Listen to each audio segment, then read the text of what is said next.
Hello everyone and welcome to Rudy's Retro Intel. On today's show we'll be looking at doing a repair on two Commodore Super PETs. The Commodore Super PET is basically a Commodore PET 8032 with an additional daughter board. In this case this is one of them, and the daughter boards are not working, and we will be looking at them and repairing it with them with my newly created Diagnostics Manual. So I hope you stick around. So let's peek inside and poke around.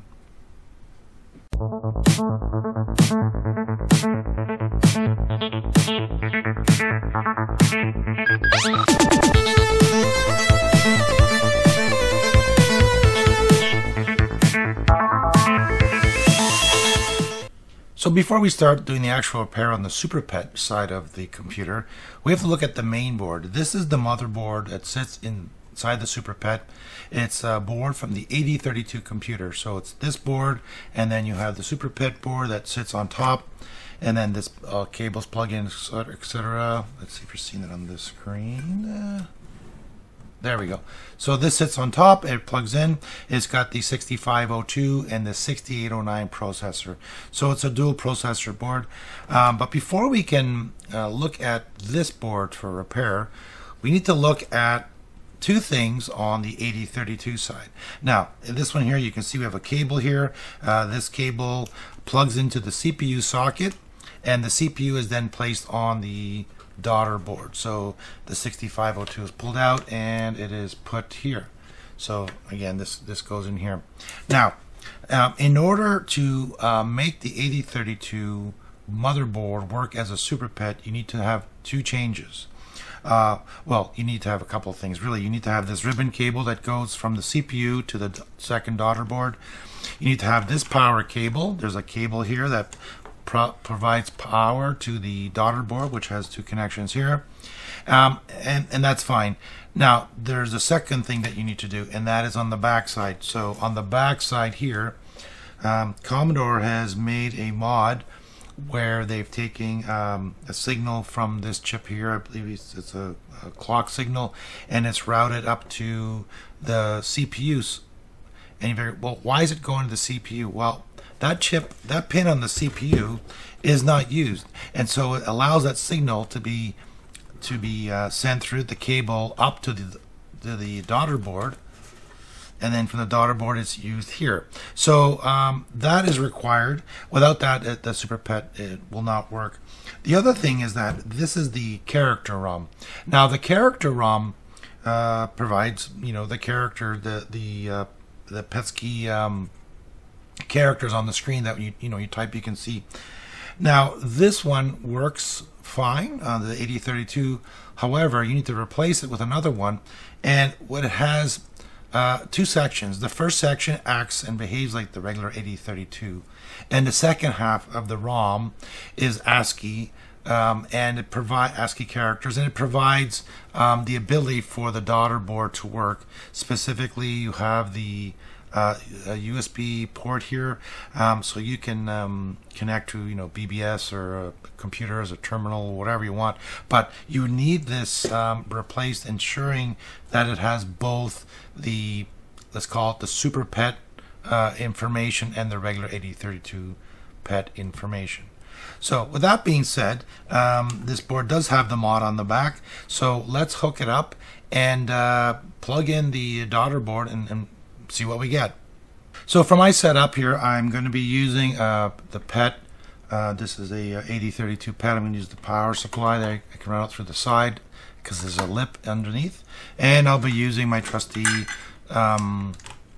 this is my Commodore PET companion board I've designed, and I can use that on the bench. So it's great. I don't have to plug it into the computer. So the board, that is. So I can just plug this here into the user port, and then plug in our cable here for RGB to HDMI, like so. This one does not require the tape port connector plugged in. This provides power to the two ICs on here, but that's for composite. We're not using composite, we're using RGB HDMI, so this is not required. So let's turn the board around and place it like that.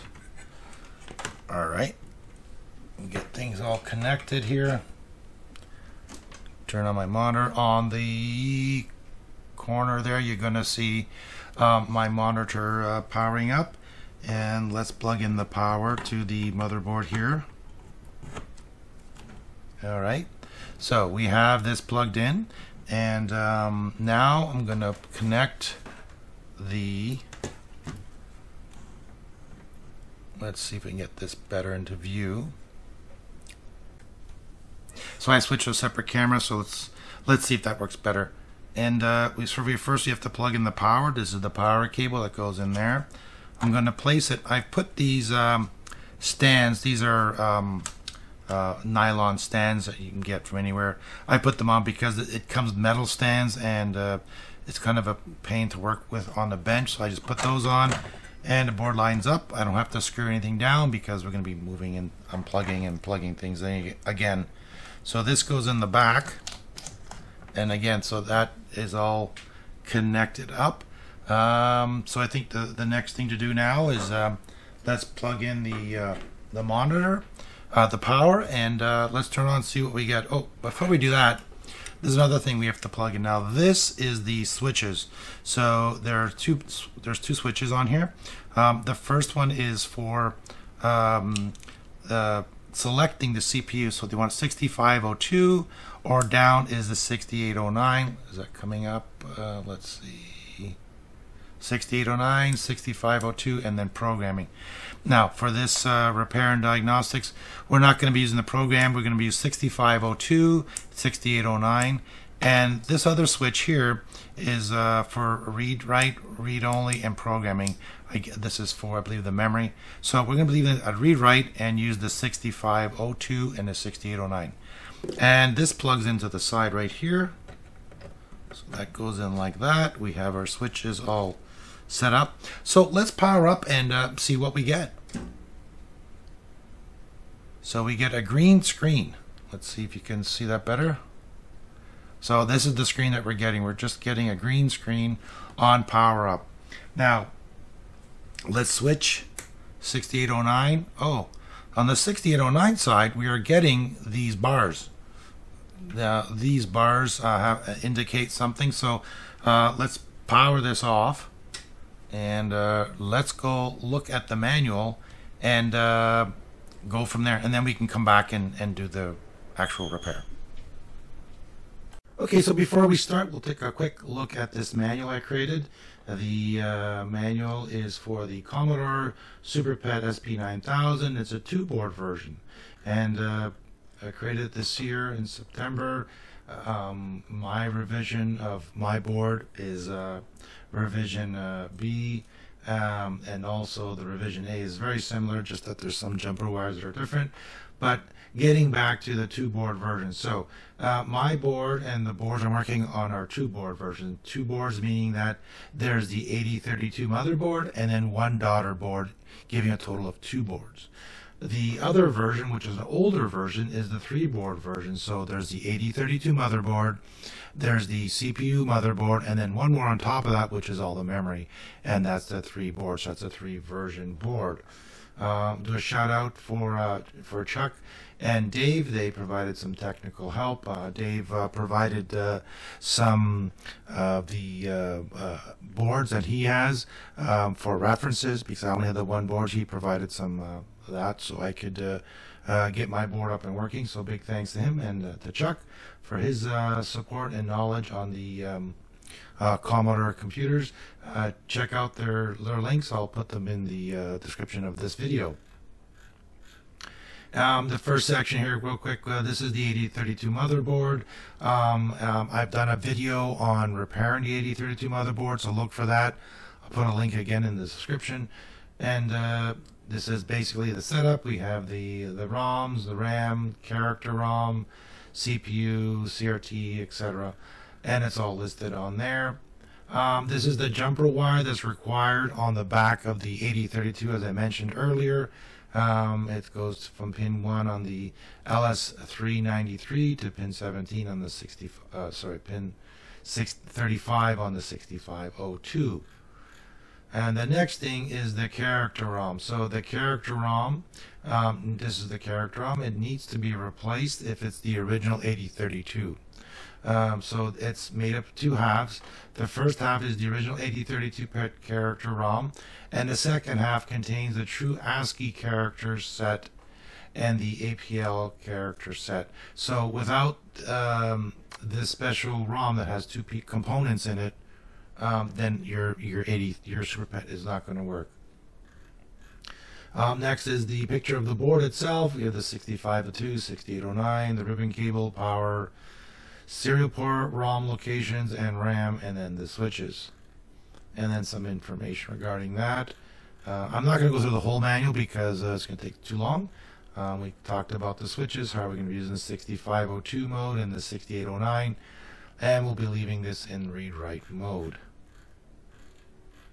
And here's the pictures of the jumpers on the back and on the top, and here's a sample of the schematic, which can be found for zimmers.net for the SuperPET board. And now we get into the diagnostics. So let's take a look at the symptoms. So basically what you're doing is looking at images, excuse me, at images, and then you're looking at the diagnosis. So when we boot up, did we get this image? No. This one, no. Did we get this one? Yes. So SuperPET is working. In our case, it's not, with switch set to 6502 mode. However, when switching to 6809 mode, the SuperPET, we see the following. We saw these lines. So what's the diagnosis here? So the character on the 8032 motherboard is missing the second half of the data. So replace the character ROM with 901340-01, or you can burn a new one and put an EEPROM on there with an adapter. So let's look at let's go back to the bench and replace that character ROM and see what we get. So according to the manual, this is the character ROM, is the incorrect one. It's for the standard 8032 and not the SuperPET. So let us replace it. I have a replacement chip we can put in here, so let's pop this out. And we're going to put one in that I know is good. Put that into the socket. There we go. And let's boot up and see what we get. So the switch again is 6502 mode. This one is left as is. Let's power it up. And we're still getting a green screen on the 6502, but when we go 6809, oh, now we're getting a block, which is a good thing because this means that it's reading the right information from the character ROM. All right, let's power it off and continue on with the manual to see how we can fix the rest of the board. Okay, going back to the manual, we can see here that we have the symptoms we're looking for. So this is booting in 6502 mode. You get no beep, which we didn't get anything, no prompt, and just a green screen. This is what we see. And when we switch to the 6809 mode, you're getting garbage or the menu. But we're not getting the menu. We are just getting this screen. So what is it saying? The diagnosis is to replace U17, which is 6502. When switching to 6809 mode, you're seeing the above or garbage. Then there are other issues. Yeah. So if we replace this and we're still seeing this kind of screen on the 6809 mode, then we still have some problems. So let's switch back to the bench and take out the 6502 and let's see if it works. Okay, here we are back at the board. Let's pull out the 6502 here. This one is socketed. Note that not all the boards are socketed. This one is minimally socketed. There are some that are soldered in, and we have some sockets. That means that the board has been worked on before, and yeah, and now we have more issues. So we'll have to take a look at that. Okay, so here is the MOS 6502.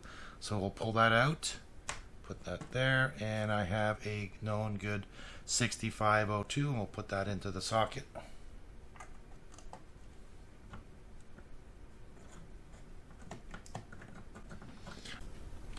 All right, with the 6502 processor replaced, everything's connected again. Let's make sure we power it up and see what happens.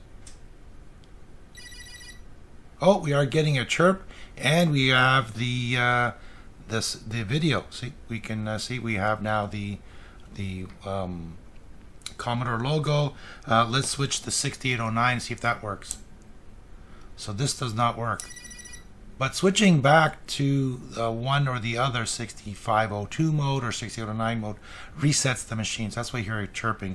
So let's go back to 6809, and we're still not seeing anything. We're getting some garbage sometimes. Let's switch to the programming. Yep, same thing. We were just getting garbage. So now again, let's go back to the manual and see what the manual says. So in the manual here, I found the location of this error. So starting the SuperPET and switch 6502 mode or 6809 position, you see garbage on the screen like the following. We're getting garbage, not exactly like this, but it's pretty close. So we're going to check and replace U6 and then check replace U40, which is the 6551. I'm going to look at this, replace this first, as this is socketed. So is the U6, but this one I found seems to go bad, so I want to look at this one first. So again, let's switch back to the bench cam and try it out. So the 6551 chip is right here. Let's pull that out. This one comes out, looks like it's coming out fairly easily. The legs have been cut on these ones, so they get really short, and it's hard to put back in a socket when the legs are really short. But let's try it out. This one seems to be in now. Let's power it up and see what we get. Oh, look, maybe you can't see that, but now you can. We're going to boot up. Let's try that again. We're going to power it off. Let's hit the power button, bring it up. 6502 mode. Look at that. Commodore Basic 4.0, 31743 bytes free, ready. So that's good. And now we go into the 6809 mode, and this is what you should be seeing. You should be seeing the menu. So this menu is the actual 6809 SuperPET menu, which shows the setup. There's a setup monitor. There's APL. There's basic. There's an editor. There's a Fortran, Pascal, and development tools, all built in. Now, as we can see, it's not 100%. We are getting, see at the top it says Waterloo. It's kind of garbled. Let's see what else we can find to fix that, because let's see if it keeps doing that. I think it's going to continue to do that every time we switch back and forth. Yeah, it's just gotten worse, see. So there's still something not quite right with this. Oh, that's nice. Switch it again one more time. And now we're not getting anything. Okay, so let's look again at the manual, and we'll take a look. All right, so back at the manual here, we've replaced this chip, and it's having the effect that we needed. We needed to get that corrected. So now let's look at the U6, the 74LS164. All right, I've replaced the IC on U6. A little bit of a contact cleaner, put a new one in. Let's take a look. And we are booting up in the 8032 mode, and now we switch, and we are now at the SuperPET mode. So it looks like this board is now working. We'll have to eventually plug in the keyboard and run a memory test to ensure that the memory is working. So that's one down. Let's take a look at the other SuperPET board and see if we can fix that using the manual. All right, here's the second board. I've pulled out the Motorola 6809 processor because this is missing. So let's pop that into here. Okay, and now this board, as you can see, it's all socketed, and the problem is that these boards are flimsy. Look, I don't know if you can see the torque happening on the board when I gently twist it. Because the board is so thin, compared to other boards. When you put in sockets, it can tend to warp the board itself. So when you're putting in sockets and you're working on it, make sure you press down all the chips to make sure they're all seated in correctly and firmly. Once the board is sitting in the PET, unless you're having some problems with heat or whatever, this should not be an issue. The chips come loose out of the sockets when you're pulling stuff out, putting it in, pulling out, putting it in, because you're flexing the board. But once it's all screwed down in the SuperPET, this should not be an issue. But just to be on the safe side, let's just push down all the ICs to make sure they're all making good contact and hooking it up. This is the second board. This is a revision A. The first one was, like mine, was a revision B. Now, I've also been told there's a revision D. I don't know. I haven't seen one yet. But they're basically the same, other than the 3-board PET. The 2-board PETs, which are basically, like I said, 8032 and a daughter board, they're pretty much the same. I believe the layout of the chips are going to be identical. Maybe some settings with the not jumpers, bodge wires, or maybe some chips themselves. But it's pretty much the same. Anyways, let's plug this one in. And let's see if we get what we get. Okay, so you have to make sure the ribbon cable on the back is plugged in all the way and correct. Let's plug in the switches. I'm going to make sure this is on 6502 mode, and these are the read-write mode. Alright, so let's power it up and see what we get. So let's switch cameras here. So I'm getting a green screen here too, and then switching 6809, I'm not getting anything. So switching from one mode to the other, I'm still getting the same green screen. So again, let's go back to the manual and see what it says. Alright, so on the manual I have found the picture. So this is saying here the SuperPET shows only a complete green screen on boot up. This is true for 65 or 6809 mode, and it's saying to check and replace U19 74LS367. So let's switch back over and take a look and replace that IC. Okay, so with the IC replaced, let's make sure we're in 6502 mode, which we are. Let's power it up, and we're getting a chime, and we are getting the screen here, so we can see that we are up and running.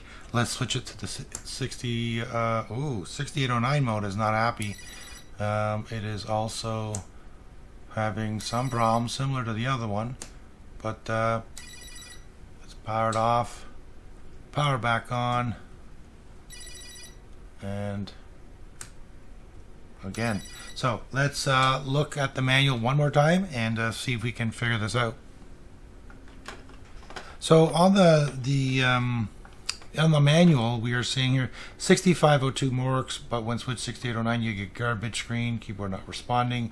So this is what we're getting with the 6502 mode. 6809 mode, we're getting garbage. This was random garbage showing up, so it's not quite like this, although after rebooting a few times you do get similar screens. So the diagnosis is to look and replace U7, 47, 48, 49, check each of the ROMs, and if they're good, then we go on to some support logic, 74LS11, LS139, LS10, and 132, and we also can check the 6809. So let's start off with U47. Alright, so here we are back at the bench. U47 is this one right here. This board is socketed, and so we can put in a replacement. Let's pull this one out.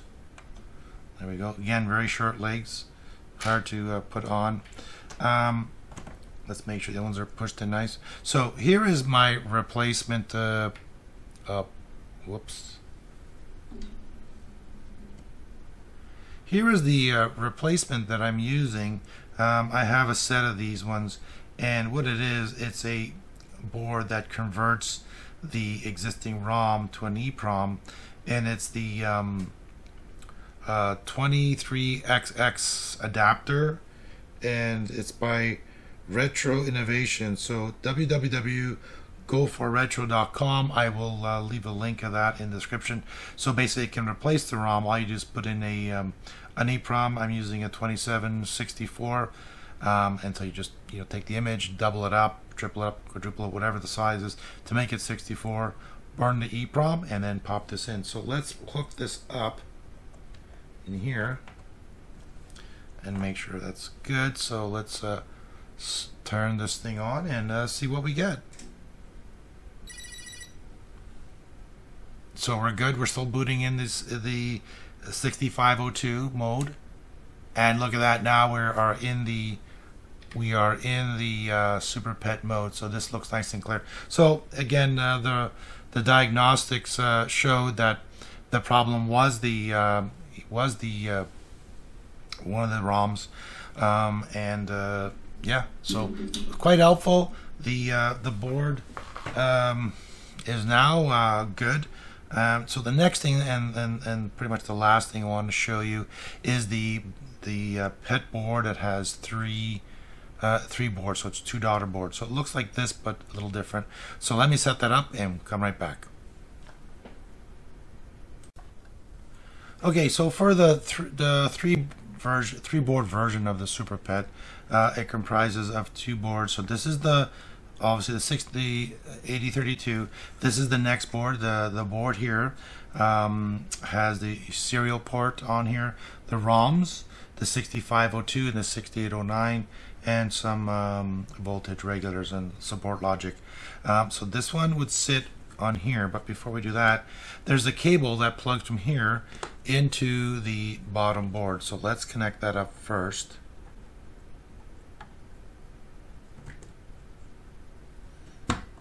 Okay, and then we're going to put this board on. So let's put this board on those risers I have on here, and then we're going to plug this one into this board.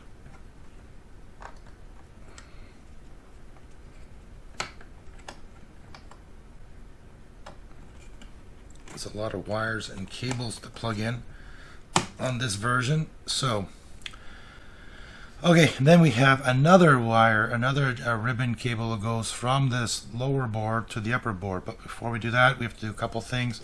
One, this is the location for the switches.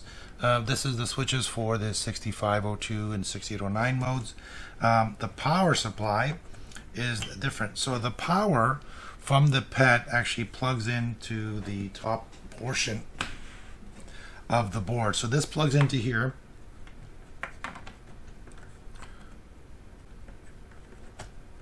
And then this other cable here plugs into the bottom board.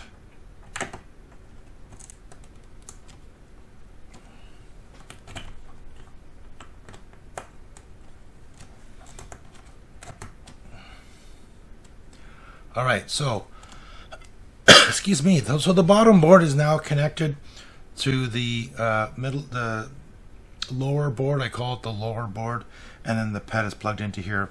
There's also another power connector that goes from here to the upper level. Now on the back, the original power cable that was used for the other board is not required, but the ribbon cable is used for the CPU is required. So that plugs into there. The next board is this board here. This is the memory board. It has all the RAM support logics for it. And let's hook this up. So this would sit on here. Actually, before we do that, I'm going to put another spacer on here just to give the board a bit more strength. Again, this is for the bench, so I'm not planning on moving it around. Eventually, once it's in the case, it would be screwed down. Now, this other second ribbon cable plugs into the top. Let's see if you can see that. There. So this ribbon cable plugs into the top up here. And this cable is a straight through cable. There's no twist, there's no nothing. Yeah, so let's power. Oh, we got to put this other power. There's another power that goes from here. This goes to the upper board, so you're getting power from the lower board to the secondary board, and from the lower board down to the PET to the 8032 board. So let's power this up and see what's going on. I'm not expecting a whole lot. It is booting in, let's switch cameras here. As we can see, it is booting in the 6502 mode. But we go to 6809. Oh, look, it is working. Yes. So this is great. Yeah, so I did get it working after all. I forgot. I have this working. Now, this took a long time. Thankfully, a lot of the stuff is socketed, but it still takes a long time to go through the schematics. There's very little support on this on the internet. There is that documentation with from my Commodore that gives it the technical manual, the schematic, and so forth. But I couldn't find any other documentation that provides some kind of diagnostics or support or something, to look for, like a flow chart saying if this is this, do that, check this, check that. Nothing. YouTube videos, I found a few, but mostly the SuperPET videos I found are repairing the actual 8032 board, not the SuperPET daughter boards. So that's why I put this together. And yeah, I am working on a second manual for just the 3-board version of the SuperPET. So basically this configuration, I am going to be putting that out.